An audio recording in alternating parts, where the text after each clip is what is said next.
This is the Books and Music Review Show, and it's a 29-minute show, so we're counting down, as you can see the clock there. In a minute, we're going to go into the studio, and I'll let you know what the show is about. But, you know what? I think I'll put it on the screen. Let's see if we can put it on the screen for you. We're going to talk about, or read from, some of these books. Choose the Life You Want. Another book, Pocket Booker's Survival. And The Art of Living, by 3 different authors, and of course we're going to talk about other things, maybe like Father's Day and things like that. But guaranteed it's going to be a good show. And if you don't like it, tune in again on Saturday at 12:30, Spectrum and Verizon on Channel 34. Yes, 12:30 daytime. So, let's go back into the studio. Well, let's go into the studio for the first time today. And that will be camera 2. There you go. Welcome to the show. So far it looks good, the levels look good, the camera's okay, and if I have the right camera on screen, I do. Oh, let me take the print off the screen. I think it's been on just about the right amount of time. Let's do that. There you go. Oh, and in case you didn't know it, we're Books and Music Review. Actually, Books, Music, and News Review too. Okay, let's go back into the studio. I'll give you a lower third and tell you when we're usually on air. And we'll leave that on for a while. So how's your day been? How's your week been? Now don't say it's been bad. It can always be worse, right? Yeah, it can always be worse. Oh, I forgot one thing in the other room, but that's okay. Okay, is that on? That mic is on. I believe that mic is on. How's that? Okay. So, happy Father's Day, happy Grandma's Day, happy everything. Can give you all the holidays today. So about the books, one thing is, the most important thing you can do is take notes. And sometimes when you can't find a piece of paper, and you want to take notes, I don't know if I was reading a book or heard it somewhere online, but I thought it was kind of interesting, and it was called Kick the Chair Moment. Have you ever had a kick the chair moment? You don't want to literally kick the chair, but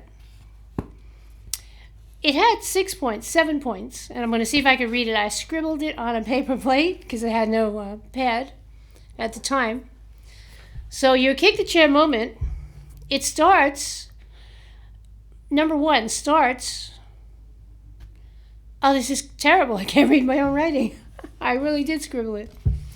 Starts with the decision to take control. How's that? That's the kick the chair moment. It starts with your decision to take control. And the second is never let fear stop you. Stop me again. That's interesting. Maybe I wrote this. I don't know. I'll have to check that. 4. Feel my fears. Wait, that's 3. That's 3. I can't read number 4. And number 5 is be you. I definitely might have written this. Become you. Oh, become your own safe space. And 7, you can get strong. That can be a kick the chair moment. What exactly is a safe space? Well, let me tell you something. At the end of June, sometime at the end of June, I don't know, it's coming up soon, or maybe it's last year or this year, they're having, one of the assemblywomen's having a 2019 Boardwalk Bash. Yeah. It's a health and information fair for seniors and families and friends, and it's free. You get all that stuff. And you might get a postcard in the mail about that soon. And then besides that, there's the yoga class on the beach, free yoga on the beach. That is the whole month of June and August 10th at 9 a.m. and Monday, August 26th at 7 p.m.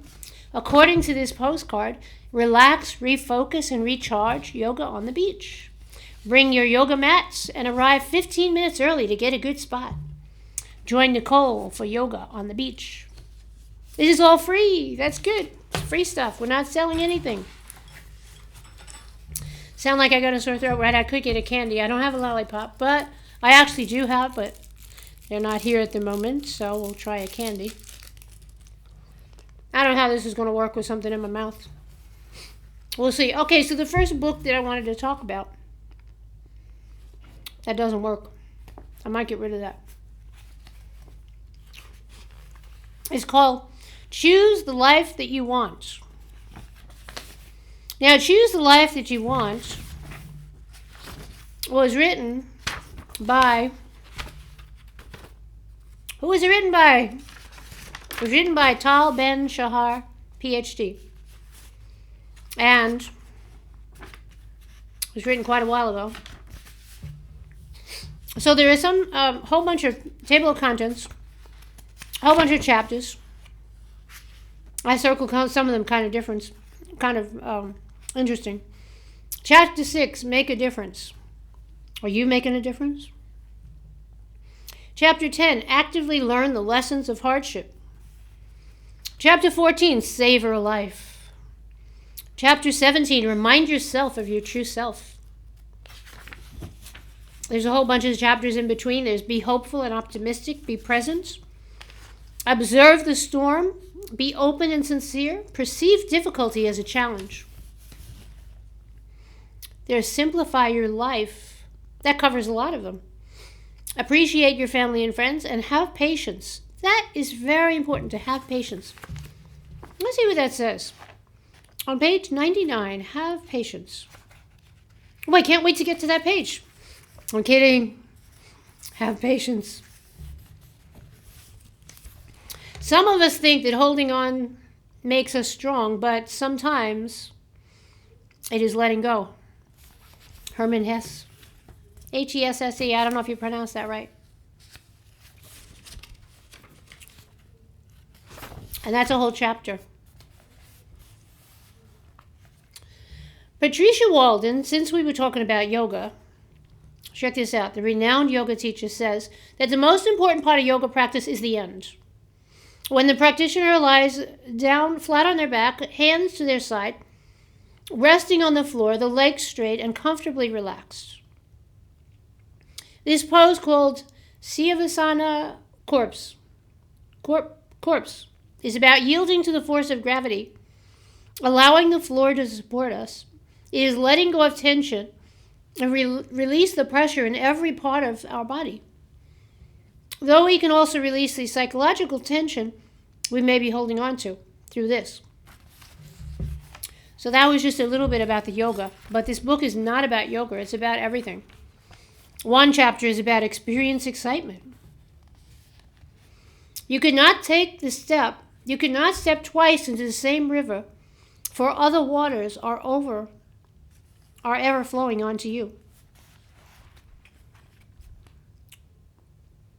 I think I'll get rid of this candy. Hold on. Wait there. I'll be right back.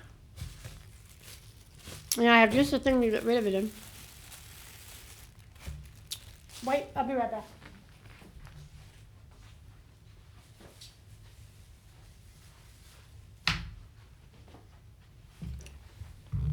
I can always take a drink of water instead of the candy. Oh, this was so cool. I picked this up for a mere $4.99. A Columbia water bottle. And I got it in Marshall's. It was so cool.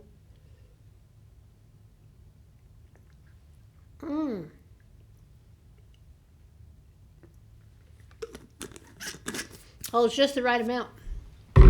Okay. Why do I have cookies and dog bones in the same package? Here's what you do. Do you ever see those people that they have like dogs that don't look too friendly? You know, there's some dogs that look friendly. They're like, friendly puppies and all. And there are other dogs that have they just don't look friendly. So, and I was in, where was I? I was in the bank a couple of weeks ago. And this woman came in with her 2 dogs and was using the ATM. And while she was busy doing her business, she didn't mind letting her dogs roam right up to me. And I just said, please remove your dogs. And so she went on a little tirade about how sometimes dogs are better than people. You've heard those tirades, right? So anyway, here's what you do. Future reference, carry cookies. Carry dog bones, all natural dog bones. And if a dog roams into your personal space and the person is not paying attention, or the dog's off a leash and the dog is like at your knees and like sniffing you and all that stuff, pull out the goodies. It's actually better if you have them in your hands. And give the dog a treat. Now, for all you people that don't like other people feeding your dogs or giving your dogs a treat, keep your dog on a leash or keep it away from people unless the person has said, yeah, come on, I want to pet him. Bring him into my personal space. Just, carry a cookie or a dog biscuit or some natural dog food that's, no preservatives, no artificial colors. I'm sure the puppies or the dogs would love that. And that does one of two things. It'll either give you a friendly dog and then you could pet the dog or just be friendly with it. Or the person will be considerate and keep their dog on a leash and keep their dog away from people who say, please remove your dog. So, those are just suggestions. Don't do that. Don't do that unless it's legal in your vicinity. And yeah, where isn't it legal to give a dog a cookie, right? A dog cookie, a dog biscuit, a dog bone. It's probably a lot more fun than getting bit by a dog, right? So, keep those biters astray. Keep cookies in your pocket and dog bones and dog biscuits and be happy. Don't worry, be happy. Don't do what I said. I did that once or twice. It kind of worked once or twice. So, it's better to pet a dog with his mouth full. If he's got his mouth full, he ain't going to be barking at you or biting you. Okay, so that book, we'll go back to that book. Choose the Life You Want. Then there's the Pocket Book of Survival, which is so cool. Check this out. It's all in plastic, and it has its own zipper. So if you drop it in the river, it stays totally dry. And the pages are glossy anyway. Even if it does get damp, it's going to dry out real quick. So the Pocket Book of Survival, it says, don't panic, be prepared, stay safe in the great outdoors. And when they do the new edition, they could add one, carry dog biscuits with you. Okay, so stay safe. There's lots of things in here. I could read the chapters. Uh-oh. Yeah, I painted it a little bit in the book, and I forgot to keep the pages separate, so they stuck together. But let's see. There's stuff about getting lost. 42. How do you survive if you're lost in the woods? Or in the park? Or somewhere? We usually get lost, not because nature performs some sneaky about face in order to fool us, but because we stop paying attention to what's going on around us. We get overexcited about the views, or overtired, or we fool around, or get too absorbed in one thing, usually ourselves or the people that we're with, and then before we know it, bang, lost. You know what? Here's how to get lost, and actually how to avoid getting lost and then getting found in the Pocket Book of Survival. How not to get lost. That's on page 43. Nobody likes to get lost. We don't even like being lost in a car, let alone out on the trail, where accidentally setting off in the wrong direction can take hours to correct, usually assuming you can spot the wrong turn in the first place. The key to staying found is to use your map properly and to be aware of the changing surroundings. Spend time with your map before you set off and then refer to it often. And in today's day and age, I don't know what year this was written in. I'll let you know in a minute. This is a Barnes & Noble's book published by Barnes & Noble's, and it was written in 2005, which I think we did have Garmin's before that, or TomToms, or what was the other one? I forget the name. There's GPS. There's so many versions of GPS. So carry GPS with you in the car, or if you're going into the woods, carry your GPS and you will not be able to get lost. Or, well, you might be able to get lost, but you'll get found easier if you have the GPS.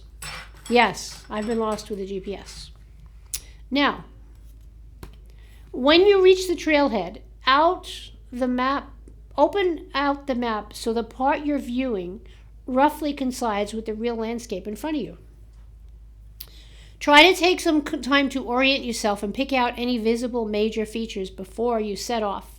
Identify them on the map. Stay on the trail. Obviously, yes. Doesn't everyone? No, not everyone stays on the trail. But you know what? If you're in a car, getting lost can actually be fun. Like, just get off at the nearest exit and look for the attractions and see what's happening. No, this is not a pointer. I lost something this week. I didn't get lost, but I lost something. Check this out. That's what I lost. I lost one of these. And you're saying, what is that? You can hardly see it. Should I bring it to the camera? I'm going to bring it to the camera. Ow. Oh. And that is the old bones. Okay, here it is. That one. This is what I was holding up. That's the tip of it. And that's the other side of it.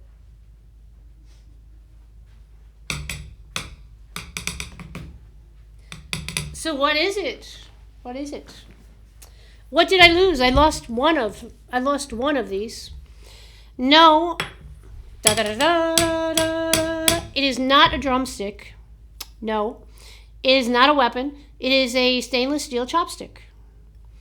I've had these stainless steel chopsticks for probably 20 years, and this week I lost one.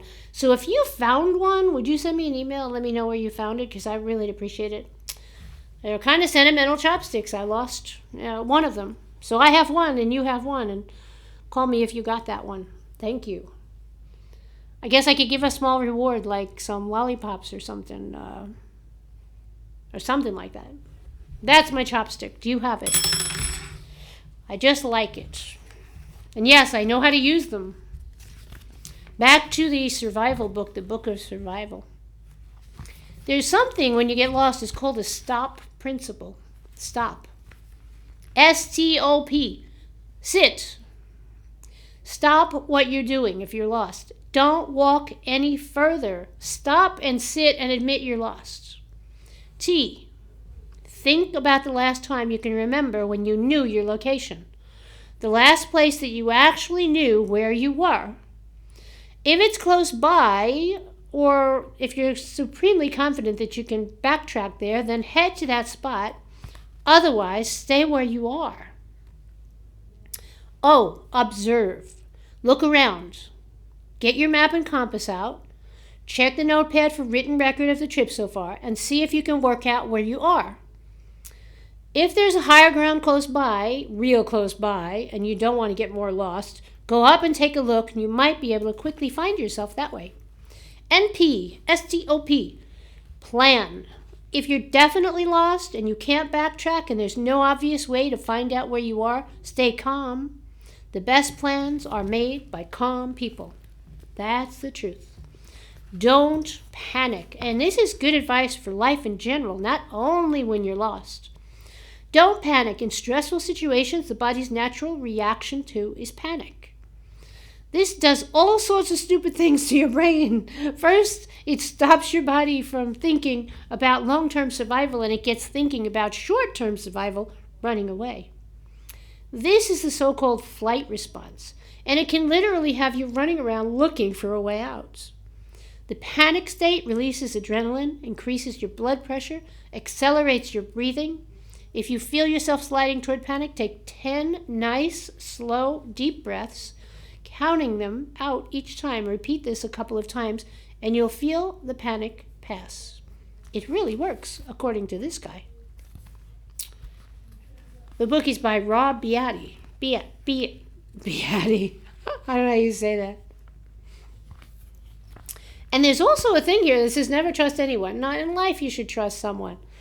But never trust anyone. Be your own boss. Use your head. Use your map. And when someone else says they know a great shortcut to a fabulous view that no one knows about it, use your head again.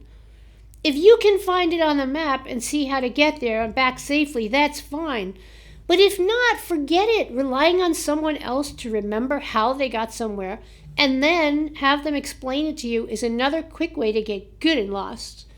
Similarly, if you're hiking in a group, don't rely on the leader. Sure, you should let them lead, but that shouldn't stop you from using your own map and compass so that you know where you are. And those great words of wisdom are from the Pocketbook of Survival that is all wrapped in plastic, all ready for you to drop in the river when you get lost. and retrieve, bone dry. So that's the other book. Oh, we got 8 minutes left. There was another book called The Art of Living. The Art of Living. Let's try The Art of Relaxation, which is in The Art of Living. And we'll go a little slow on this one. Not only that, but we'll shut the lights a little. That will be relaxing.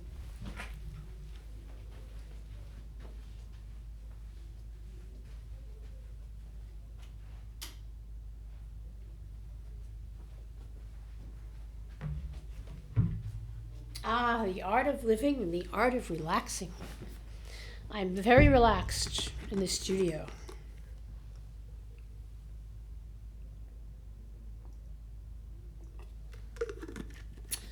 So what I'm drinking is Meyer lemon pieces in water with a little dab of sugar. Okay. Modern man must learn to break the tensions of daily living, or the tensions will break him. He must learn to bend with the stresses and the strains like a tree in the wind. I'm going to put we instead of just he, so it'll be like everyone. We must develop the resiliency of spirit to spring erect again after the storm has passed. We first relax your mind by thinking thoughts of peace and quietness and tranquility.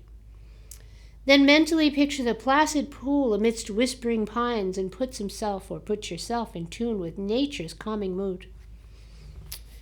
You can strive to carry an inner serenity with you so that even amidst a whirl of activity, you will not lose your poise. You'll learn to cooperate with the inevitable as you accept life with faith and the ultimate triumph of right and good. We're reading about the art of relaxation in a book called The Art of Living. So, and it goes on. Know that confusion is one of the chief causes of tension, so you organize your work and put things first, and do one thing at a time, avoid hurry, and develop a spaciousness of mind. And I'm going to put those lights lower.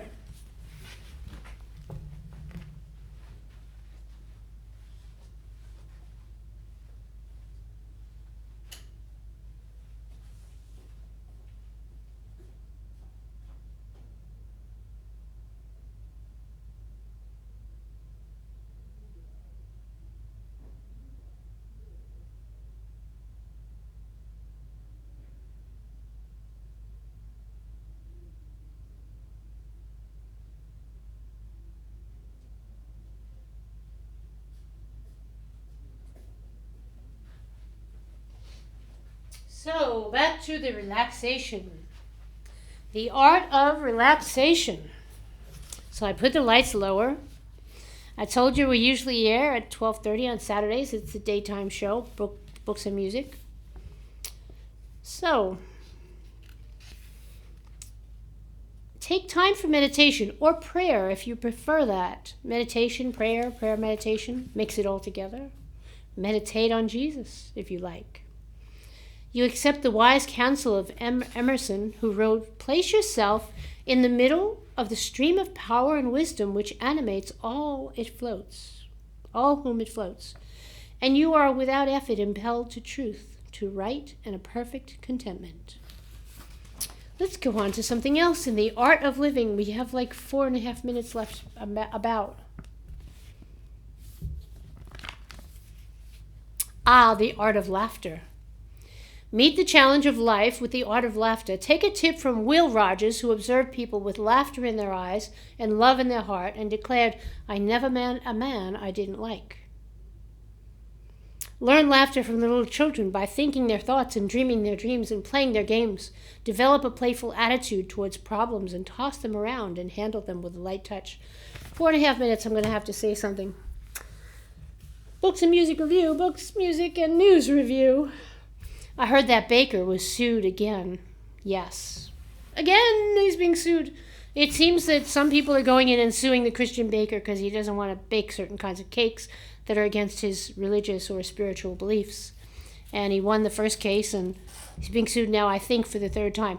To the baker, I have this to say. A little bit of idea, maybe. Revamp your whole business. Put all new advertising around your business. On all the cake boxes, put Bible verses. You are a Christian. You can spread the word of God and spread the word of Jesus. You can spread the whole Bible and have Bible quotes on all their boxes and all the cupcake liners. You can put Bible quotes on your store, on the front of your store. You could put them all over the place and give out free pamphlets about the Bible with each purchase. And you can bake cakes for everybody. See, if somebody who doesn't like Christianity and doesn't like Christians, who just wants to make fun of them or sue them or something like that, if that's the way they feel, let them come in and place their order for the cakes and make the cakes. But hand them the Bible all over the place. See, they're going to have to bring that cake box home to their friends and family, and everybody's going to be exposed to the words of the Bible. Because it's on the boxes, and it's on the labels, and it's on your receipts. And it's on your building, like it's all over. Bible, Bible, Bible. Jesus Christ died, saved the whole world. Bake those cakes for anybody who wants a cake, whatever message they want to put on a cake. But everything surrounding that cake can be Jesus. I wonder if Jesus would do that. Bake the cake, but just tell him about his Father. By the way, happy Father's Day this month, last month, the month after. Make every month Father's Day. So I wish all you fathers out there happy Father's Day. And celebrate every month. You know, like you celebrate your birthday every month, celebrate everything every month, every week. Hey, like the guy says, don't worry, be happy. Go bake those cakes and spread the word. Give out the free New Testaments and little pamphlets and tracts. You can have tracts all over the building. The tracts that give the information about the Bible and the Bible quotes. I say, go bake those cakes. Don't give them the opportunity to sue you. Just bake the cake. Give them the cake, let them pay the same price that everybody pays. You want a cake for $10? You got a cake for $10. But these are the only boxes I have. And they're words from the Bible. It's not your responsibility to figure out what happens to them after they leave, but know that somebody is going to be touched by the Word of God. Somebody's going to read that message. Yeah, don't give them the chance to sue you again. The first time was good, and you won that lawsuit. That's cool. Second time, it seems like they're just going to keep suing you. I say, give them cake. Let them eat cake. 56 minutes to the show.